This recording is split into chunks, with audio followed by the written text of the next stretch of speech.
Dear students, example 2.16 இது complex number இருக்கிற முக்கியமான ஒரு 2 மார்க் sometimes 3 மார்க்ல கூட கேட்குற கொஸ்டின் தான். ரொம்ப சிம்பிள் தான். Show that the equation z square equal to z bar has 4 solutions. நமக்கு நல்லா தெரியும் ஒரு பேசிக் கான்செப்ட் என்னன்னா ஒரு ஈக்குவேஷனோட மேக்ஸிமம் டிகிரி என்னவோ அதுதான் அதோட சொல்யூஷனாக இருக்கும். For example x power 4 plus 4 equal to 0 na it has 4 solution அர்த்தம். இதுதான் அப்ளை பண்ண போகிறோம். சி mod z square என்ன given z square equal to z bar. இப்போ என்ன பண்ண போகிறோம், ரெண்டு பக்கமும் மாடலஸ் எடுக்க போகிறீங்க. சிம்பிள். எதுக்காக அப்படின்னா ஒரு ப்ராப்பர்ட்டி அப்ளை பண்ண போகிறோம். mod z square is nothing but mod z whole square. அதே போல் இன்னொரு ப்ராப்பர்ட்டி இருக்குது. mod z bar is equal to mod z. அதாவது z-க்கு மாடலஸ் எடுத்தாலும் z-பாருக்கு எடுத்தாலும் ஒன்று தான். சரி, mod z whole square, இந்த ஸ்கொயர் மாடலஸுக்கு வெளியே போயாச்சு, z-bar போயிட்டு ஒரு z மட்டும் வந்தாச்சு. இப்போது இதை ரெண்டையும் ஒரு பக்கம் கொண்டு வரேன். mod z whole square அங்கேயே இருக்குது. இதுபடி கொண்டு போயிட்டோம்னா minus mod z equal to 0. So காமனாக இருக்கிற mod z-ஐ வெளியே எடுத்துட்டேன். இந்த z ஸ்கொயரில் ஒரு mod z வெளியே போச்சுன்னா ஊரில் ஒரு mod z இருக்கும். இது வெளியே போயாச்சு. ஸோ 1 ஆகிடும் equal to 0. அப்போது என்ன நமக்கு புரியுது, இந்த ரெண்டோடைய ப்ராடக்ட் ஈக்குவல் டு நமக்கு 0. இதையும் மல்டிப்ளை பண்ணால் 0ன்னு வருது.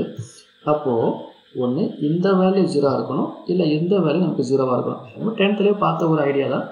ஸோ இப்போ mod z ஈக்குவல் டு 0 அப்படின்னு வந்துச்சு அப்படின்னா இது ஒரு சொல்யூஷன் இல்லையா.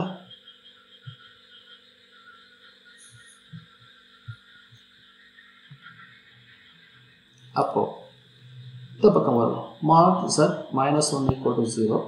அப்போது mod z equal to 1. மறுபடியும் இந்த பக்கம் ஸ்கொயர் பண்ணிக்கலாம். எதுக்காகனா இந்த ப்ராப்பர்ட்டிக்காக.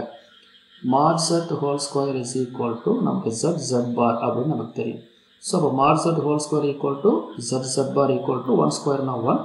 அப்போ z பாரை நான் 1/z எழுதிக்கிறேன். இப்போ இந்த வேல்யூ கொண்டு போய் எங்கே அப்ளை பண்ண போகிறோம் தெரியுமா. நமக்கு ஒரு கொஷின் கொடுத்தோம். நான் first z square equal to z bar. இதில் இருக்கிற z bar தூக்கிட்டு என்ன போட போகிறேன், இந்த வேல்யூ போட போகிறேன். அப்போ z square equal to z barக்கு பதிலாக 1/z போடுறோம். அப்போ z equal to z cube equal to 1/z. Sorry, z square equal to 1/z. இப்படி கிராஸ் மல்டிப்ளை பண்ணிங்கன்னா z cube equal to 1 வந்துட போகுது. அப்போ z cube minus 1 equal to 0. கவனிங்க, நான் ஒரு ஃபஸ்ட்டில் ஆரம்பிக்கும் போதே சொன்னேன் x power 4 plus 4 equal to 0 அப்படின்னா இதோடைய பவர் மேக்ஸிமம் 4ங்கிறதுனால நமக்கு 4 சொல்யூஷன் சொல்லணும் இல்லையா. அதே போல் இங்கே பாருங்கள் z cube minus 1 வந்திருக்கு. அப்போ இதோடைய மேக்ஸிமம் டிகிரி 3ங்கிறதுனால நமக்கு 3 சொல்யூஷன் கிடைக்க வாய்ப்பு இருக்குது. அவங்க என்னென்ன சொல்யூஷனாக நமக்கு கேட்கல, எத்தனை தான் கேட்டிருக்காங்க. So according to this degree ஒரு 3 சொல்யூஷன் கிடைக்கும். ஏற்கனவே இங்கே ஒரு சொல்யூஷன் சொல்லியிருக்கேன். ஆக மொத்தம் நமக்கு 4 சொல்யூஷன்ஸ். அப்போ என்ன சொல்லலாம், it has 3 non-zero solutions, hence including zero solution. இதுக்கு ஒரு 3, ஏற்கனவே சொன்ன ஒரு 0 solution. ஆக மொத்தம் there are 4 solutions. அவ்வளோதான்.